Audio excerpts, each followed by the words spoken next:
Yeah, that's right, you just saw that clip. We're about to be talking about Power Rangers HyperForce, and remember, you're in the zone, the superhero zone. Cue intro.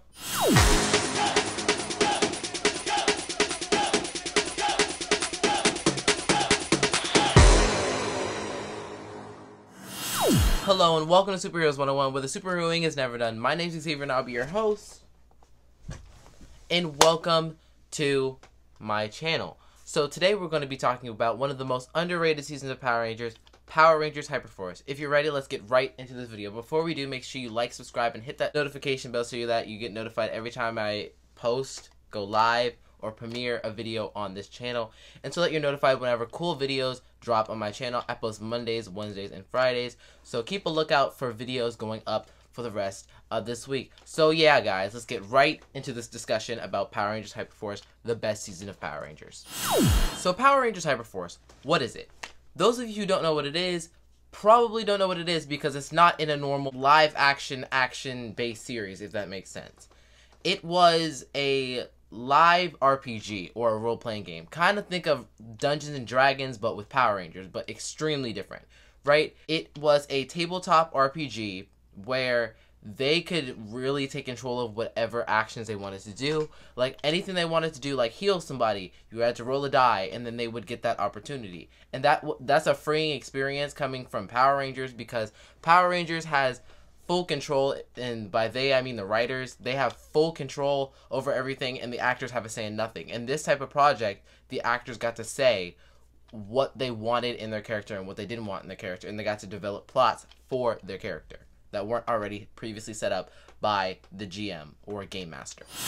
Now let's talk about the cast. The cast is full of recurring Power Ranger actors, meaning actors who come back to play different roles, and new faces, and faces we already knew from different platforms. So let's start off with our Red Ranger, Marvin Shee, played by Peter Sudarso, who also played the Ninja Steel Blue Ranger.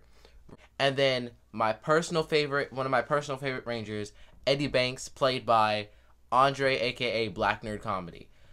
His character was very influential to me. So yeah, and then we had Chloe Ashford, played by Strawberry 17 or Megan, right? I didn't know her going in, but like I did Andre and Peter, but let's go further on down the list.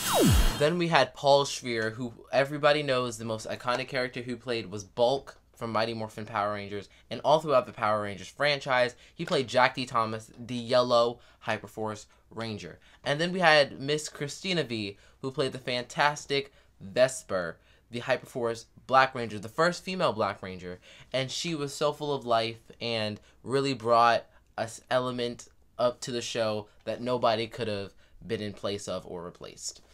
And then also, for the Green Ranger was played by Yoshi Sudarso. He played Joseph Shee, and he was a green/silver.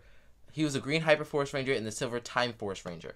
So yeah, there's a lot going on with his character, and it was great to see Yoshi back to play another Power Rangers role. And then we had other extra Rangers like Lena Song, who the new SPD Green Ranger, played by Malika Lim, aka the Game Master of the entire series. And then we had little side characters like Chloe's dad, who was played by Zach Ebank, our kind of secondary Game Master who worked behind the scenes on HyperForce but also got in front of the screen to play certain characters when we needed him most. Like, for instance, he GM'd the entire Shattered Grid arc, which I'm going to get to either in this video, later in this video, or in another video. One thing I love about the HyperForce characters themselves is that they have the most character growth in a 25 episode period than any Power Rangers team has had ever, right? So the Power Rangers HyperForce team has had so many character developments, starting out as strangers in the very beginning where they didn't know each other, when they were just thrown into a mission to save time from the Alliance of Evil, right? And try to preserve the Ranger timeline. And then they became friends, and then they became a family by the end. And that was very powerful to see on Power Rangers, because they all just melded together and really worked together for the good of all. Even though we end on a cliffhanger where the Alliance technically wins, but hopefully, Hasbro, if you're watching this, please give us a HyperForce Season 2. Please. If you want to make the fandom happy, give us a HyperForce Season 2 and also give us some HyperForce Power Rangers Lightning Collection figures. Please. I'm asking you. I'm begging you. Give us a HyperForce Season 2. Because it is amazing. Anyway, so the cast is one of the best parts in HyperForce. Also with this amazing cast, each character teach you a specific lesson that you can take with you for life. Like for instance, the Green Ranger, Joshi, kind of sounds like Yoshi, that's why they made the name. He teaches you to make amends with your past. Don't let all the stuff from your past build up until you have like an outburst of emotions. Make amends with your past and don't let it just sit there, right? And then you had Jack, who taught you to be, you know, caring but firm with people, you know? And then you had Vesper's character, who Christina played, who taught you that to embrace your uniqueness and your differences and to accept that you are different, and then take those differences and do great and be the best version of yourself that you can be, right? And then you had Eddie Banks, who taught me specifically from the male's perspective. It teaches you that it is okay to be emotional. It is okay to cry from time to time. But most importantly, it's important to do it in the right place. Like for him, for instance, it's important to do it around his friends, which is what he only did it around, right? He taught us, really, for those of us who watch it, that it's okay to be sensitive as a male, and females, whomever this applies to. And then Chloe just teaches us how to be happy, right? And that in even the most darkest of situations, you need to have a sense of optimism and hope, because there's always a way out. That's what Chloe, the Pink Ranger, taught me. And then Marvin taught me to be just good leader, how to be a leader, and how to let other people shine as well as ourselves, and that we need to listen to other people's perspective so that we can get a clarity on how to lead properly. That's what he taught me. And together, like, the main theme protruded through this series and through Power Rangers in general is that together we are more, and that HyperForce really drove this forward in a very positive way, in a not Saban type of way, if you will, or Power Rangers type of way, the kids show type of way, where we're just drilling it into your head, like together we are more, together we are more, don't do this, don't do that. That's not what HyperForce did. HyperForce is a series that really can impact someone's life and could help them out. Unlike other Power Ranger seasons. HyperForce also has one of the most complex storylines out of any Power Ranger series. I'm going to try not to spoil it for you, but like, just to give you a little bit of context, HyperForce takes place right after 17 years after Time Force, right?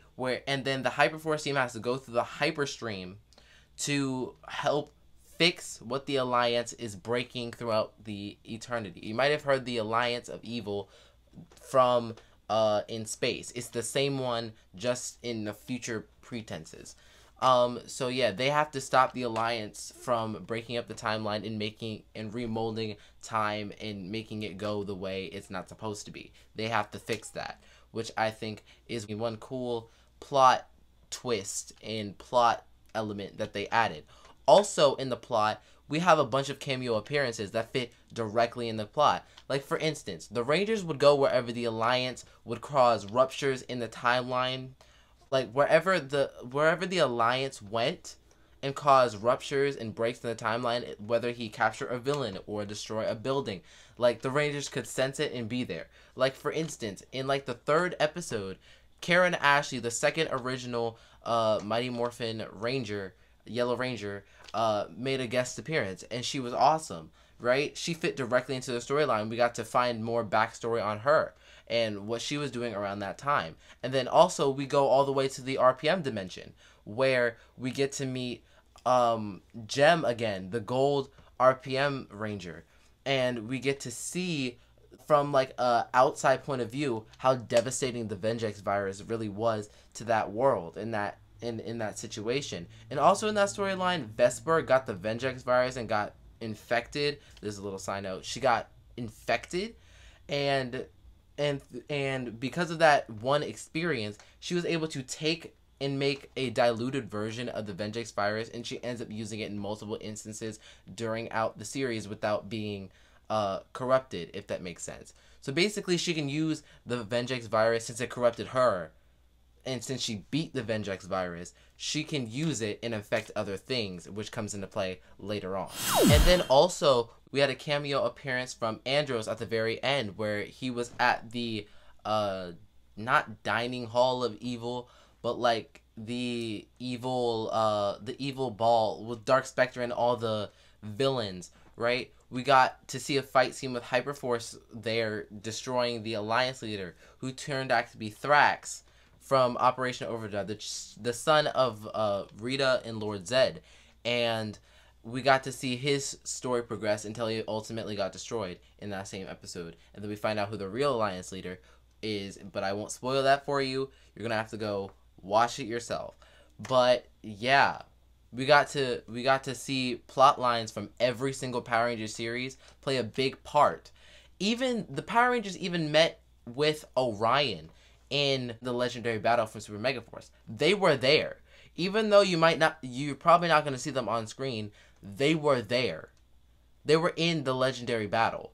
They were hidden, but they were there. They were hidden so they didn't disrupt the timeline, but like they were there, right? And you may be asking yourself, how did they not disrupt the timeline in that area? Well, in that battle, there were a bunch of Rangers we didn't know, that we didn't see. That if you break down slowly and slowly play the legendary battle out, you can see a bunch of Ranger suits that we don't know. Obviously, it's from Super Sentai, but you will be able to, a bunch of Super Sentai suits have been spotted in comics and other series, so yeah, you can consider them canon if you see them in that legendary battle format. But yeah, the HyperForce Rangers were in the legendary battle, which is very important. And as you see where I'm going with this, right, HyperForce made every season, good or bad, feel inclusive. Like, personally, I feel like there's no terrible season of Power Rangers. Like, right, there are seasons that I don't like for instance, Ninja Steel. Ninja Steel was not everybody's cup of tea, you know? Because it was made for a younger demographic, so I understand why people don't like it. It wasn't targeted towards us. It was targeted towards younger kids. And people who said Megaforce was bad, I did not think it was bad. I thought it was good. And HyperForce even amplified my feelings of it, right? The whole Neo Saban era was the entire era that I grew up watching live on TV at 12:30 p.m., including through Dino Fury and Beast Morphers. And that's the truth, right? I've grown up with every season of Power Rangers, but the Neo Saban era was the era that I watched live on TV. And they hold a special place in my heart, right? Regardless of whatever feelings you guys have towards them or what anybody else has towards them, I don't care what people say about them, right? Because they're my childhood, they're my nostalgia. So, and nobody's gonna wreck that. So, yeah. Next up, we're going to move to stereotypes that Power Rangers HyperForce broke. So right now, I'm going to explain to you some stereotypes that Power Rangers HyperForce broke. For instance, we know the case and the issue of the Power Rangers Battleizer. It usually goes to the Red Ranger or the Sixth Ranger, or both, right? And this season, the Battleizers went to the girls, the Black Ranger and the Pink Ranger. Mainly the Pink Ranger, because she had her Battleizer for almost the entire season, ever since the medieval episode where she got her Battleizer from Lady Guinevere from the Knights of Round Table, which we find out are a group of Rangers, right? Old-timey Rangers. And then we also get Vesper later on. She dons the Sentinel Knight armor that the red Operation Overdrive Ranger wore, and I thought that was really cool. Even though we got to see her in that Battleizer for one episode, it still was very cool, and I wish she got to keep it. Another stereotype that was broken thanks to Power Rangers HyperForce was the stereotype that guys can't cry. There was a lot of loss in the series. There was a lot of death scenes in this series. There was a lot of emotional times and moments in this series, and the guys cried from time to time. And that was powerful to see, because people need to see that. Because people are under this toxic masculinity trope that men have to be like, oh, we can't cry, we're so strong, nothing bothers us. And really, the guys who do that are hurting the most. And that's the truth, right? And the times that the guys cried and broke down and were appropriate times. Like, there were main characters who passed in the series, got later resurrected, but passed, you know? And died. That's going to break a person, right? There's a point where Marv doesn't know what to do with his leadership. So he breaks down. He freezes. He starts to tear up because he does not know what to do. And he's afraid that his team are going to die, right? And that's important to see. And the last stereotype that was broken was the body type stereotype. Jack D. Thomas was a heavier ranger. And I know for a bunch of people in the fandom who are heavier, it was important to see a ranger with a bulkier build, right? And just because he was bulkier, like, they didn't put in any of the stereotypes of, oh, Jack likes to eat, or oh, Jack is always in the kitchen, or oh, Jack is so lazy. No, Jack was probably the most active person in this entire Ranger series. He found the Rangers when they were lost. He was one of the active leaders throughout the entire series. He took leadership a lot when Marv could not, when other Rangers could not. He was kind of like the father figure for all of them who needed it in a specific time. He was a pep talk guy. He was not lazy at all. Not once. They didn't make any fat jokes around him or about him, which is very important, and that's what I enjoyed. So yeah, guys, HyperForce is the best season of Power Rangers because of its plot lines, breaking of negative stereotypes, and character development and character lessons that get taught through the audience watching it. So yeah, tell me if you've watched HyperForce. Tell me down in the comments below what you like about it, and maybe I'll respond. Maybe we'll have a little conversation. But leave your thoughts down in the comments below. And yeah, I love Power Rangers HyperForce now. It is my favorite season of Power Rangers, and I hope you guys like it. I will link the playlist in the comments below so you guys can watch it in all of its glory, because you guys will love it. I'm telling you now. Right? And just saying, HyperForce requires a little bit of imagination. Make sure you like, subscribe, and hit that notification bell so they get notified every time I premiere, go live, or around post a video. And make sure you follow my Instagram and TikTok for exclusive Superheroes 101 content, because we be posting over there very frequently. And yeah, I post Mondays, Wednesdays, and Fridays for those of you who are interested. Keep a lookout for my latest videos on the YouTubes and the TikToks and the Instagrams. And yeah, guys, thanks for watching this video. Hope you enjoy HyperForce. And yeah. Hey guys, I forgot to film an outro for this video, and I normally don't forget to do that. And I was going to record another one so you wouldn't know that I forgot it. But I just wanted to make it personal. Thank you guys for watching this video.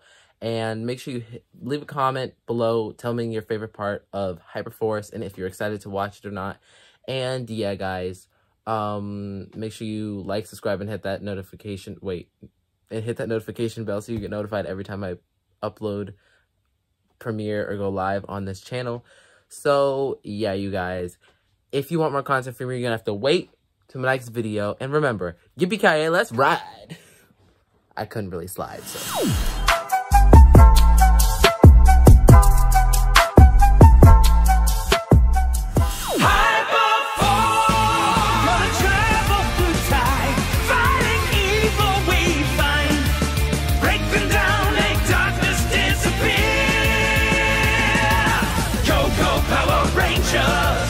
You will set things right. Go, go, Power Rangers.